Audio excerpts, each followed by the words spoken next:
Halløj, jeg er Awesome Gamer DX, og i dag vil jeg gerne vise jer, hvordan man får Lord of the Rings, Battle of Middle-earth 2 og Rise of the Witch King til at virke på din Windows 7. Tillykke! For at man skal bruge sådan en ting, man først og fremmest skal du bruge vindere. Hvis du ikke har vindere, så laver jeg et link til dig længere nede i YouTube. Alright, først så går du ind på den her hjemmeside. Jeg laver også et link til den. Og så, ja, vi går bare sådan der. Og så trykker vi download. Og så venter vi lidt, så venter vi lidt, så venter vi. Aha. Så er den her frem. Og så trykker du altså downloads og option INI. Kommer så frem.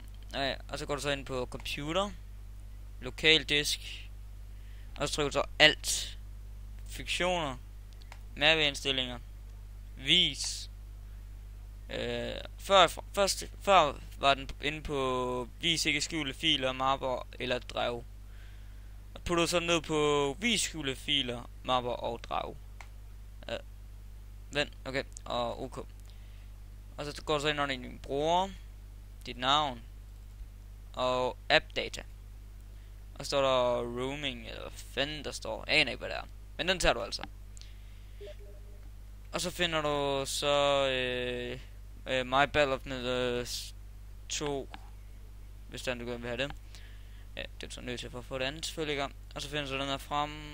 Det er den der. Så putter du den her. Den putter du over i den der fil herover. Du putter den her over i den der fil. Den her over i den der. Alright.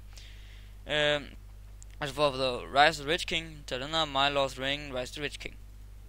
Og så tager du så den her fil, over bare den her mappe her. Og det var faktisk det. Håber det kunne hjælpe jer.